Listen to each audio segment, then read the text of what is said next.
18년 8월 15일 건국절에서 나는 대한민국의 건국을 인정할 수 없다. 아니 자기가 뭔데 대한민국 건국을 인정할 수 없다. 서독의 간천 윤희상 묘지에 갔다가 동백나무를 헌화하고 그 외에 또 나중에 또 그 계속 이어졌거든요. 네. 그래서 이제 청와대에서 제안하기를 하지 말자. 그래서 좋다. 그러면 지금까지 이와 같은 발언한 것을 최소한 사과 정도는 한번 해달라. 그럼 난 문재인하고 싸움 그만두겠다. 근데 못하겠다는 거야. 네. 그러면 너 죽고 나 죽고 해야지. 당신이 뭔데 대한민국을 해체하고 북한의 연방제로 편입시키려고 하느냐 이거지. 이건 난 용납할 수 없다. 저는 개인도 아니고 한국 교회를 대표하는 한기총 대표회장으로서. 그래서 이제 갔더니 나중에는 또 비공식적으로 어떤 채널도 저를 얼마나 유혹하는지 뭐 신도시에 땅 3,000평 사서 교회 잘 지어줄 테니 같이 하자. 내가 교회 없어서 이러냐. 우리 교회도 크다. 지금 이런 말씀하시는 게 이게 다 사실이에요. 아니 사실이니까요.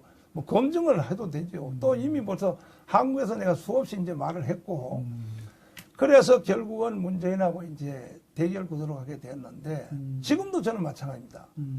이제 5달 남았지만 지금까지 내가 한 건 나 심지어 1인계까지 제안을 해줬어요.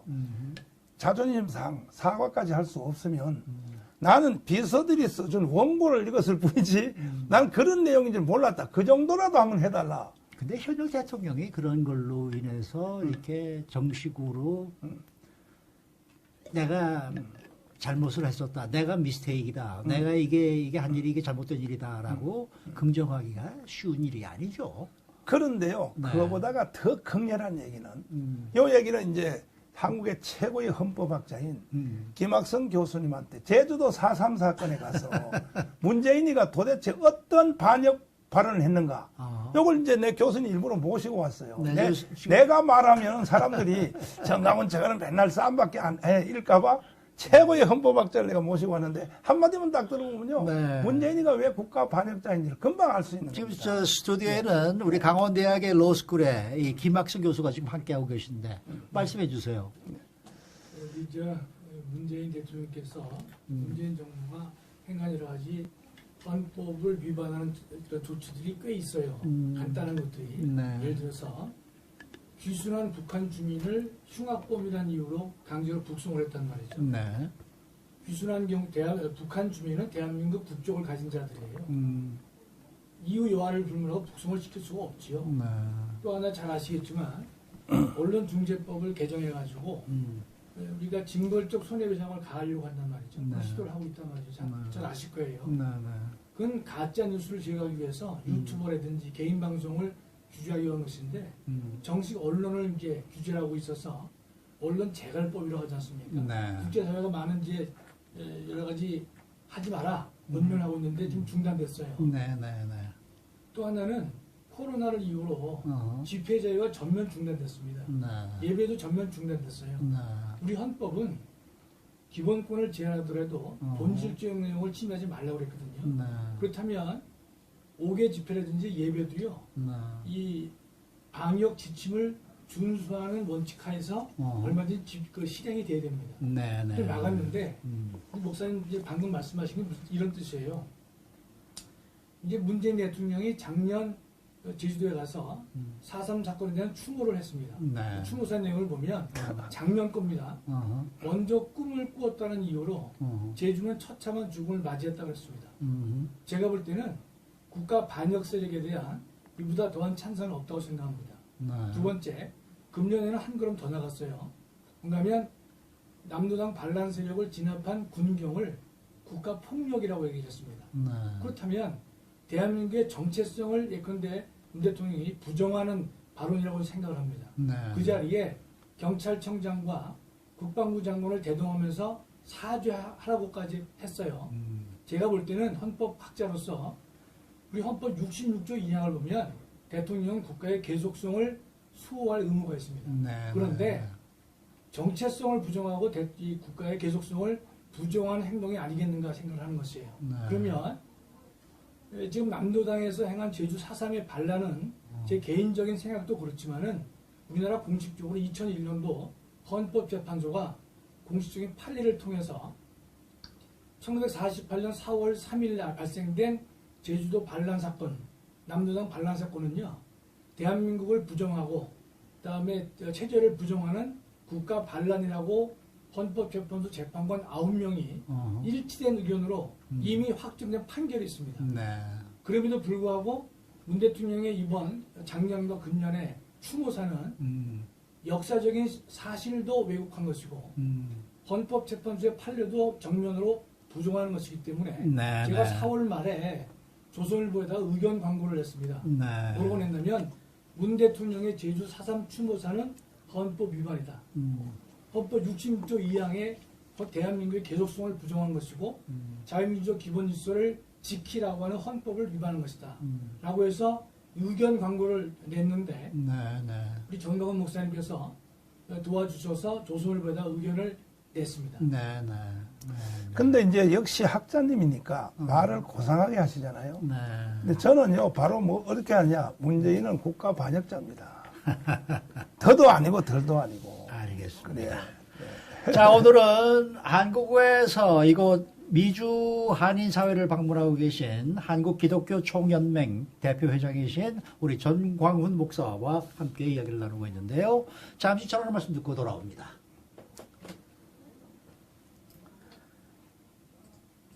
자, 두 번째 갈게요. 네, 다시 돌아왔습니다. 11월 첫째 주말에 보내드리고 있는 최용호의 위켄드 스페셜. 오늘은 한국 기독교 총연맹 대표회장이신 전광훈 목사와 이야기를 나누고 있습니다. 박근혜 전 대통령에 대해서 석봉하라는 목소리가 상당히 크게 지금 하고 계시죠? 건국 후 70년 동안에 네. 북한은 한 번도 남한에 대해서 조용히 있지를 못했습니다. 네. 그래서 저는 이걸 어떻게 판정하냐면은 45년 8월 6일 날 히로시마 원자탄이 터졌죠. 네. 그러니까 한반도는 두 가지 선택을 강요받았습니다. 네. 김일성과 살래, 이승만과 살래. 어허. 근데 우리 한국은 이승만하고 살겠다. 어허. 북한은 김일성과 살겠다. 어허. 두 번째 선택의 강요는 뭐냐? 어떤 체제에 살래? 어허. 자유민주주의, 자유시장경제, 한미동맹, 기독교 입국론에 살 것인가? 네. 아니면 공산주의, 사회통제경제, 어허. 그리고 또 조중동맹, 어허. 그리고 주사파 종교. 주사파는 세계 종교 사전에 올라가 있는 거대한 종교 집단으로 이미 규명되어 있습니다. 네. 주사파 종교에서 살래. 그런데 한국은 대한민국을 선택했고 네. 북한은 공산주의를 선택했거든요. 네. 70년 동안 똑같이 살았거든요. 네. 결과는 심판받았습니다. 네. 한국은 세계 10대 나라가 됐죠. 네. 경제적으로. 네. 북한은 거지 나라 된 거죠. 네. 모든 경쟁은 끝난 겁니다. 네. 이와 같이 역사가 이미 심판을 내렸는데 네. 왜 이때쯤 와가지고 문재인이 나타나서 대한민국을 해체하고 북한 연방으로 이승만 대통령이 만들어 놓은 그러니까 자유동맹, 그러니까 미국, 일본, 불아파와 함께 세계와 함께하는 해양 자유동맹을 분리시켜서 다시 북한, 러시아, 중국으로 하는 공산 대륙 동맹으로 반드시 문재인은 그렇게 실현할 것입니다. 그러면 여기에 대해서 우리가 국민들이 절대로 동의할 수 없는 것인데 그래서 그들은 그것을 끊임없이 건국 후 70년 동안 진행하려고 사실은 이승만을 괴롭혔고 1차 전쟁은 45년부터 50년 동까지입니다. 그때는 이승만과 박헌영과의 대결이었었죠. 네. 그때는 이승만이 있었기 때문에 우리가 이겼습니다. 2차 전쟁은 6.25죠. 6.25 때요, 미군이 다시 한국에 온다는 건 불가능했습니다. 왜? 49년 6월 30일 날 미군이 철수하면서 에친슨 국무장관이 다시는 한국 안 온다 그랬거든요. 우리는 공산주의 남하예선을 홋카이도, 대만, 필리핀으로 정했다. 왜? 러시아하고 충돌을 피하기 위해서. 그걸로 끝난 거죠. 그런데 6.25가 딱 일어나니까 빌리그레암 목사님의 강력한 요구로 빨리 미군을 재파송하세요. 트루먼 대통령한테 그 협박조의 전통문을 보냈거든요. 그 빌리그레암 해고록에 다 나온 내용입니다. 왜? 한국에는 50만 명의 기독교인이 살고 있다. 빨리 미군을 보내라. 그래서 미군이 다시 왔습니다. 이게 비하인드 스토리인데. 2차전에 이길 수 없는 전쟁에서 2차 전쟁에도 이겼습니다. 그건 미군 때문에 이긴 겁니다. 네. 이번에 벌어진 건 3차전인데 자, 세월호 있죠. 네. 그 다음에 또 그 촛불시위라고 들어봤습니까? 저 네, 광우병? 네. 아니, 미국의 광우병 그 소고기 먹으면 죽는다. 여기에 촛불, 거짓 선동으로 촛불시위 나와서 이명박이가 식물 대통령이 된 겁니다. 네, 네. 고각산으로 도망가서 아침 이슬을 불렀거든요. 네, 네. 그때 이명박 끝난 거예요. 네. 그런데 현역 대통령인 박근혜를 이번 재판 과정에 전체가 다 무혐의로 끝났는데 무슨 뭐 세월호 일어났을 때 뭐 롯데호텔 어떤 남자하고 이상한 짓을 했다. 이게 말이 됩니까? 전부 다 거짓말로 드러났거든요. 네. 그런데도 세상에 박근혜를 끌어냈지 않습니까? 지금 감옥에 가둬놓고 있지 않습니까? 어떻게 하여 이 대한민국이 이런 짓을 하느냐는 거죠. 그래서 저는 그 탄핵이 이루어졌을 때 제일 먼저 서울역에서 예총회, 애국단체 총회비 회장되는 그 이상훈 장관이 나한테 찾아와서 목사님 외에는 이걸 막을 사람이 없으니 서울역에서 집회를 하자 해서 최초로 태극기 집회를 서울역에서 감행하고 나서 그래서 나중에 이게 광화문 집회까지 이제 발전됐는데 안 되더라고요. 근데 말이죠. 네. 박근혜 전 대통령도 한국에서는 지금 정식 절차를 거쳐서 탄핵이 된 거고, 그렇죠? 그 다음에 정식 재판을 거쳐서 형이 확정이 됐고, 그렇다 그러면은 우리 전광훈 목사님께서는 한국의 입법부, 사법부 이게 정면 거부하신다는 말씀이세요? 일제시대 때에 일본 놈들한테 넘어갔던 재판부도 이 정도의 재판은 안 했습니다. 이 우리나라 사법부도 완전히 장악됐습니다. 이 주사파한테. 그러니까 정치, 경제, 뭐 경제적으로 완전히 장악됐죠. 마치 어떻게 돼 있냐면은 6.25가 일어나기 직전에 김일성 다음에 2인자 되는 성시백이라는 간첩이 남한에 와서 국회 부의장을 간첩으로 체포했고 군대 신성모 국방부 장관 그다음에 최병대 참모총장을 완전히 포섭했지 않습니까? 그러다 돈까지 점령 다 했죠. 왜냐하면 돈은 해방이 되자 북한이 화폐개혁을 먼저 했어요. 그래 북한은 화폐개혁했으니까 일제시대에 쓴 돈을 안 쓰게 되죠. 거기서 안 쓰는 돈을 차로 싣고 와서 남한은 그때 화폐개혁 못했습니다. 여기다 다 투자했으니까 경제를 완전히 다 간첩이 장악을 했습니다. 거기다 을지로 이가 있는 정판사 돈 찍는 기계 이것을 바로 점령해가지고 밤낮으로 돈 찍었지. 그 경제 점령 다 했죠. 똑같은 사건이 지금 대한민국에 이루어졌는데 지금도 연세가 90대 이상 분들한테는 책을 말할 필요도 없어요. 현장을 다 봤으니까. 그 어른들이 눈물을 흘리면 나한테 하는 말이 그래요. 여기 이번에 와서 집회하는데도 연세 많은 그 어른들이 저를 이렇게 안고 울어요. 목사님 나라 살려달라고. 왜? 그때 6.25 전후에 이루어졌던 상황과 오늘날에 이루어진 상황이 어느 게 더 심하냐? 지금이 더 심하다는 거죠. 그 중에 하나가 세월호입니다. 세월호. 네. 그러니까 이거는 완전히 사기 정도가 아니라 아니 박근혜 대통령이 설령 이제 실수했다고 칩시다. 딱 하나인데 뭐냐. 자 국전을 농당했다 하는데 어느 정도 실수가 있었다고 쳐도 실수도 없었지만은 쳐도 탄핵 정도는 아니잖아요. 그 다음에 구속은 아니잖아요. 그런데 지금 하는 짓을 보십시오. 그러니까 박근혜 본인이니까 저를 3번에다 감옥에다 가뒀지 않습니까? 그러나 나 76개를 다 무혐의 받고 나왔거든요. 그러니까 저 사람들의 목적지가 뭐냐. 대한민국 해체, 북한 편입에 반대하는 세력은 대통령이든지 뭐 시민운동가든지 교수든지 무조건 감옥에다 다 집어넣는데 지금 현재 감옥에 들어가 있는 사람이 200명 가까이 됩니다. 저들이 말하는 민주화 운동할 때에 감옥에 들어간 사람 있죠. 그거와 비교할 수 없는 만큼 처벌받고 있는데 그런데 지금 와서도 아직도 무슨 뭐 박근혜 대통령이 무슨 뭐 국정을 농단했다. 이러한 좌파 세력들이 있는데 저는 용납 못합니다. 반드시 역사를 저는 바로 세울 것입니다. 박근혜 전 대통령은 정말 깨끗한 무죄라고 지금 생각하시는 거예요? 무죄 정도가 아니죠. 박근혜는요 사실 너무 깨끗한 게 문제예요. 대통령은요 너무 깨끗해도 안 되거든. 사실은 너무 결백증 가지고 깨끗하게 하다가 지금 본인이 깜빡한 거예요. 한 가지 예를 들어볼까요? 자 선거가 끝나죠. 끝나면 대통령이 자기를 위해서 애쓴 사람들에게 나눠주는 선물이 지금 문재인도 그래요. 사회이사라고 있습니다. 사회이사. 기업의 사회이사 그 출근도 안 하고 돈 받는 거. 이거는 대통령이 자기를 위해 선거운동하에 나눠주는 선물이거든요. 근데 박근혜 대통령한테 선거 끝난 뒤에 김기춘 그 비서실장이 보고했어요. 이제는 우리를 위해서 수고한 사람들에게 좀 예의를 표해야 된다. 뭐냐니까 사회의 이사를 임해야 된다. 박근혜 대통령 뭐라는지 압니까? 그런 걸 하려고 나를 도왔습니까? 했다거든요. 이 결백증이에요. 그래 지금 깜빵 가 있는 거예요. 그러니까 박근혜 대통령 깜빵 가도 자기를 지지해준 세력들이 극렬한 세력들이 동의를 별로 안 하는 거야. 그래서 너무 결백증이 심했기 때문에 깨끗했기 때문에 깜빵까지 가 있는 사람을 무슨 뭐 박근혜 대통령이 국정농단 했다. 말도 안 되는 소리죠. 말도 안 되는 지금 네. 오늘 이 방송을 지금 듣고 계신 네. 저희 청취자분들 중에서는 네.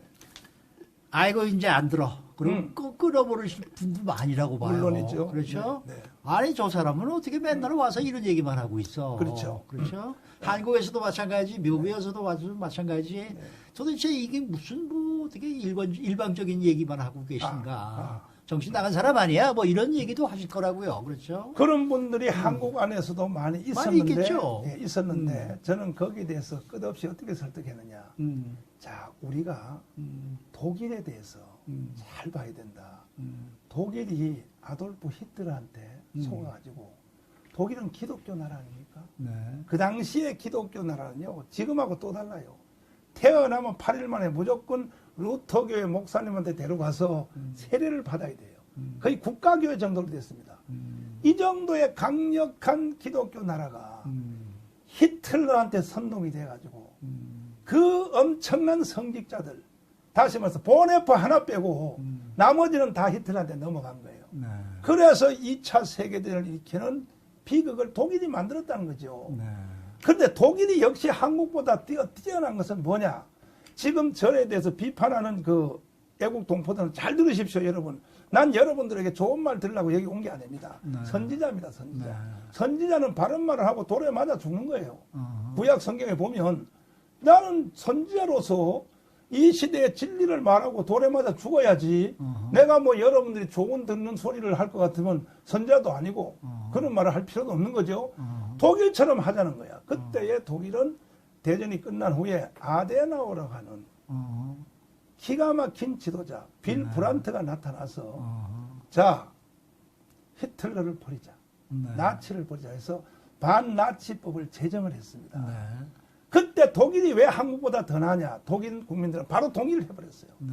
우리가 잘못한 건 잘못했다고 치자. 네. 네. 그래가지고 반나치법을 만들어서 나치를 찬양, 고문, 동조하는 사람은 지금도 벌금 맞습니다. 네. 한국도 그렇게 해야 되는 거예요. 네. 아니, 뭐가 주사파가 좋다고.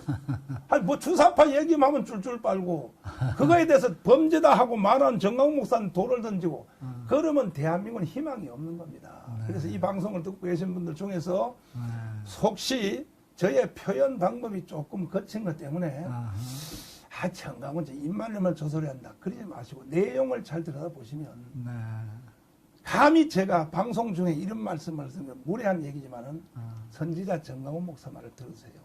우리는 알겠습니다. 독일을 그대로 본받아야 됩니다. 네. 자, 오늘은 한국기독교총연맹 한기총의 전광훈 목사님, 또 대표회장이시죠. 그리고 또 사랑제일교회의 담임 목사이신 전광훈 목사와 함께 이야기를 나누고 있는데요. 잠시 전화 말씀 듣고 돌아옵니다. 자, 마지막 달입니다. 한 10분 정도만 더 하면 되겠어요. 10분? 탄핵에 대해서 저도 한번 잠깐. 네, 다시 돌아왔습니다. 11월 첫째 주말에 보내드리고 있는 최영호의 위켄드 스페셜. 오늘은 한국기독교총연맹의 대표회장이신 전광훈 목사님과 함께 이야기를 나누고 있습니다.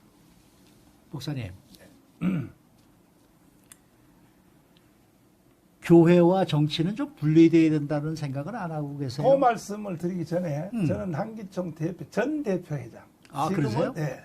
제가 25대, 26대 어. 하다가 문재인을 날 감옥에다 가둬가지고 대표회장이 박탈당했습니다. 아, 그러세요? 네, 그렇습니다. 예. 저는 제가 찾아보니까 그렇게 나와 있어서. 네, 그렇습니다. 예, 그래서 죄송합니다. 지금 그 정교 분리의 원칙 네, 그 네. 말씀을 물으셨는데 이거 역시 대한민국만이 사기를 당하는 사건입니다. 원래 정교 분리의 원칙은 고대 과거에는 세상 왕과 교황과의 힘겨루기 그것 때문에 생기는데 그거는 옛날 얘기고 지금 근대의 정교분리의 원칙은 미국의 3대 대통령이 토마스 제퍼슨이 정돈한 겁니다. 네. 1대가 조지 워싱턴이죠. 2대가 아담스입니다. 3대가 토마스 제퍼슨인데 그들은 내가 조사해보니까 신앙이 좋기가 목사들보다 더 좋았어요. 네. 그들이 염려하기를 우리같이 신앙이 좋은 사람이 절대 권력을 가지고 있으면 교회를 보호해 줄 수 있지만 나중에 신앙이 나쁜 사람이 대통령이 되면 이 권력으로 교회를 해칠 수 있다. 이때 우리가 교회 보호 법을 만들자. 한 것이 정교분리의 원칙입니다. 세 가지입니다. 첫째, 세상 정부는 교회를 탄압하는 법을 제정할 수 없다. 네. 이게 정교분리의 원칙이에요. 토마스 제퍼슨법에. 두 번째는 세상 정부는 교회에다가 세금을 부과할 수 없다. 이거거든요. 헌법학자 여기 김하성 교수님 옆에 있으니까 이따 한번 물어보십시오. 네, 네. 세 번째는 뭐냐? 교회가 성직자를 임명하는데 세상 정부는 관여할 수 없다. 네. 요거는 영국의 성공회를 두고 빗대서 한 말입니다. 이게 세 가지가 정교분리의 원칙인데 교회가 정치하지 말라는 법이 전혀 아니에요. 반대요. 반대고 그래서 이것이 우리나라 들어올 때는 일제시대 때 들어왔습니다. 네. 일본 놈들이 교회가 독립운동하니까 교회를 콘크리트 벽에다 가둬놓으려고 정교분리 원칙은 뭐냐? 서로 간섭하지 않는다. 이래가지고 전 세계 76개 나라가 기독당이 있어요. 대한민국만 없어요. 이런 비극이 일어난 겁니다. 그럼 미국은 공화당, 민주당, 기독당 아니지 않느냐? 이것도 공부 안 하는 사람들은 그런 줄 알아요. 최초에 민주당, 공화당이 생길 때, 상하원이 생길 때 보스턴에서 교회가 만들어준 겁니다. 성가대석에 앉은 사람이 상원의원, 성도석에 앉은 사람이 하원의원. 그 지금도 그 양당이 단임 목사를 가지고 있지 않습니까? 미국에? 미국은 공화당, 민주당 둘 다 기독당이에요. 네. 독일은요, 메르켈 총리가 지금 다 기독당, 기사당, 기민당 다 기독당입니다. 네. 뭐가 교회가 정치하면 안 된다고 하느냐? 특별히 신학적으로 우리 그 근대사의 최고의 신학의 그 대표인 존 칼빈 제네바 시장 했잖아요. 최고의 신학자가. 그 다음에 화란의 아브라함 카이퍼. 이 사람이 신학자의 목사거든요. 화란의 총리 18년 했잖아요. 그리고 화란의 최조의 그 건국의 아버지인 그룬뚜비 달가스. 두 사람 다 목사입니다. 네. 그러니까 제발 좀 이제 무식한 소리 좀 안 했으면 좋겠어요. 우리 김학석 교수님 어떻게 생각하세요? 우리가 우리 헌법은 이제 이거 종교 분리만 딱 돼 있잖아요. 네. 그것은 원래 역사적으로 보면 국가 권력이 어허. 교회로부터 어허. 종교로부터 독립하기를 원했던 것이에요. 어허. 원래는. 네. 그런데 지금 이제 어떤 인식이 강한가 하면 네. 교회가 왜 정치를 하느냐 이런 비판을 많이 하시게 되는데 네. 일제 때는 일제가 교회의 정치적 이 개입이나 정치 활동을 근본적으로 부정했습니다. 왜냐하면 교회가 독립운동을 할까봐 그랬던 거예요.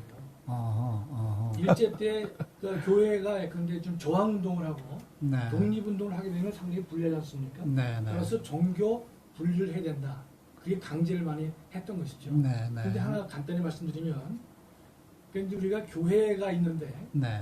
교회는 이렇게 두 가지가 있겠죠. 하나는 열심히 골방에서 기도하자. 이 세상이 아무리 악해더라도 기도로서 우리가 이 문제를 해결하자는 팀이 하나 있을 테고 또 하나 팀은 기도로 끝나서는 안 될 것이다. 네. 그래서 현실 정치에 잘못된 것들을 인풋하고 네. 말하고 우리가 노력해야 될 것이다. 두 가지로 갈릴 것이에요. 네. 제가 마틴 루터를 말씀드릴게요. 네. 1817년에 마틴 루터가 당시의 교황 세력에 대해서 골방에서 기도만 했으면요. 네. 종교 개혁은 이루어지지 못했습니다. 네. 네. 마틴 루터는 목숨 걸고 뷰텐베르크 거기다가 95개조의 반박문을 게재했습니다. 네. 목숨 걸고 했습니다. 네. 네. 그럴 때 다시 말씀드리지만 루터가 골방에서 기도만 했으면요. 개신교는 등장하지 못했을 것입니다. 그렇게 네, 이제 네. 말씀드릴게요. 네. 네. 그 더 본질적인 그 질문은요. 네. 시간이 없으니까 제가 빨리 정돈을 해야 되니까 정가원 너 가문 집회까지는 잘했어. 그건 정말 잘한 일이야. 그런데 왜 또 국민혁명당을 왜 만드나? 그건 잘못된 거야. 이 얘기를 많이 하거든요. 네. 그 내가 질문까지도 내가 미리 알고 대답을 하자면 저는 이 나라를 지켜내기 위하여 한국 교회를 지키기 위해서 그야말로 깜빵 3번 갔다 왔습니다. 그리고 가문 집회 그 3년 끌은다는 게 쉬운 일이 아닙니다. 돈 400억 썼습니다. 네. 그러다가 난 교회도 못 지었습니다. 네. 그런데도 계속 나라는 무너지고 결국은 대한민국 해체되고 북한으로 편입되려고 하는 현상이 계속 일어나니까 저는 이걸 용납할 수 없어서 결국은 제가 국민혁명당을 만들었습니다. 네. 약 한 270만 명이 지금 여기 가입을 했습니다. 네. 그럼 이 당은 왜 만들었냐? 이유는 자 지금부터요 한번 우리가 계획을 세워보면 합니다. 3월 9일 날 되면 대통령 선거하겠죠. 내년. 예, 내년에 네. 당연히 우파가 됩니다. 이것도 사람들이요 수일기를 못하는 사람은 해봐야 알지 아닙니다. 이건 명지대학 교수 김영정 교수의 분석이 정확해요. 왜냐하면 건국후로 70년 동안에 표대결로서 한 번도 우파가 진 적이 없다. 김대중 때 졌지 않느냐? 아니죠. 김대중 때도요. 이 박태준, 김종필이라는 극우의 세력을 데리고 가서 합쳐서 된 것이고 그 노무현 때도 마찬가지입니다. 정몽준이라고 현대중공업 있죠. 네. 그분을 데리고 가서 합당한다고 쇼를 해가지고 된 것이지 그건 불가능했거든요. 네. 그 지난 선거도 마찬가지입니다. 보십시오. 자, 문재인 42%죠. 그때 안철수하고 홍준표가 단일화했으면 48%입니다. 네. 네. 그래서 대한민국의 정치 지형은 절대로 지지 않는다. 제일 극렬하게 실력 발휘한 것이 뭐냐? 51대 48. 첫 번째 문재인하고 박근혜 선거. 네. 이게 끝이라는 거죠. 그럼 네. 다음에 3월 9일 날 내내 선거할 때는 네. 우파가 단일화만 되면 어. 근데 우파가 과연 단일화 되겠느냐? 어. 지난 그 서울시 보궐선거, 인천 보궐선거 하는 거 보니까 우파 지도를 또 많이 깨어났어요. 분리하면 둘 다 죽는다는 걸 알고. 막판에 하더라고요. 예, 그렇죠. 어. 이것은 내년 3월 9일까지 그대로 밀려갑니다. 그렇게 갈 것을 볼 때에 반드시 내년에 우파가 대통령이 되는데 되면 뭐 하냐는 거죠. 왜? 네. 아니 내가 한번 우리 사회자님께 한번 물어보겠습니다. 자, 됐다고 칩시다. 40일 후에 침석했죠? 어허. 그러면 민노총, 정교조 세력이 어허. 촛불시 나올까 안 나올까요? 아. 그런 예? 식으로 또 반정부 운동이 벌어진다는 얘기입니까? 100% 1000% 나옵니다. 그 촛불 시위는 북한이 주도하는 겁니다. 네. 자, 나오죠? 그 다음에 더 심각한 질문이 있어요. 촛불 시위 나오는 건 기정사실이에요. 제가 유저지, 뉴욕, 워싱턴 대 토요일 날 그 LA 대 다 공개적으로 물어봤어요. 그랬더니 교민들도 다 알고 있더라고. 촛불 시위 나옵니다! 여기까지는 다 동의가 됐어요. 그럼 이걸 막을 힘이 청와대에 있겠느냐? 윤석열이나 홍준표가 대통령이 된다 해도 이걸 막을 힘이 있겠느냐고 물어보면 다 없다는 거야. 또 인왕산에 가서 그렇죠. 인왕산 정도가 아니라 이번에는요 끌려 나올 정도가 아니라 처단될지도 모릅니다. 저는 어떻게 보냐면 이번에 나오는 촛불 시위는 건국 그 70년 동안에 나왔던 영천 폭동, 대구 폭동, 구미, 또 대전 폭동, 제주도 4.3 폭동, 여순 반란 사건, 근래 일어난 바로 광주 사태, 그거와 비교할 수 없는 무장 폭동 사건이 반드시 일어난다고 저는 확신하는 겁니다. 왜? 이만큼 분위기가 무르익었기 때문에. 그래서 대통령 이겼다고 해서 그것이 끝나는 게 아니다는 거죠. 그러면 마지막 내가 해답은 뭐냐? 그러면 이것을 막을 세력이 우파에 있느냐? 없어요. 그럼 어떻게 해요? 강화문 세력 하나밖에 없습니다. 그래서 제가 혁명당을 만든 겁니다. 네. 우리는 정치하려고 만든 게 아닙니다. 나라를 지키기 위하여. 네. 앞으로 우파 대통령이 누가 되든지 아하. 뭐 홍준표가 되든지 윤석열이 되든지 그들을 누가 지켜줄 수 있느냐? 강화문 외에는 지킬 세력이 없어요. 네, 네. 그래서 제가 이 운동을 하니까 네. 800만 해외 동포 여러분, 제가 하는 일에 대해서 오해하지 마시고 잘 이해해 주시기를 부탁을 드립니다. 네. 이번 대선에서 어떻게 보세요? 이제 말씀드린 그대로 대선은 뭐 저는 신경 쓸 필요가 없는데 한 가지는 이제 부정투표 이거는 사실이에요. 왜냐하면 제가 지난 4.15 총선에서 저를 감옥에다 가둬놓고 선거했잖아요. 네. 사기치려고. 그 나와서 조사해 보니까 나는 다른 당은 모르겠어요. 난 조영기 목사님하고 돌아가신 김용호 목사님의 지시로 기독당을 25년 했습니다. 네. 제가 실무자로서 했는데 세상에 4.15 총선 난 감옥에서 치르고 나와서 물어보니까 전국에 기독당을 한 표도 안 찍은 선거구가 100군데가 넘어요. 그건 또 전라남도 쪽에서. 자, 전라남도는 과거의 선거에 보면 기독당 찍는 것이 5% 이상 찍었거든요. 근데 한 표가 안 나와, 한 표. 이거는 사기죠. 부정선거다, 지난번 선거. 그래서 부정선거만 막으면 하는데 막을 대책이 있느냐? 있습니다. 다른 방법 없습니다. 우리도 이제 여기 대통령 후보를 선발을 했는데 김경재 총재로 계속 주장하는 건 뭐냐?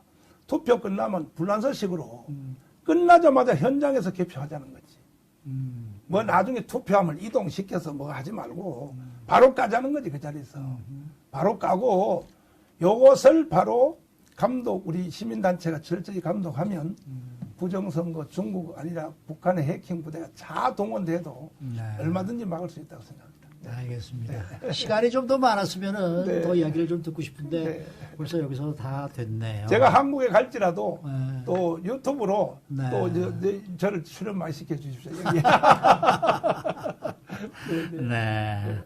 어쨌든 우리 전광훈 목사님께서 이렇게 미국을 방문하셔서 많은 분들과 만나고 뭔가 좀 얻어 가시는 것도 있지 않을까 하는 기대감을 가져보고요. 네. 마지막 인사를 드리자면 네.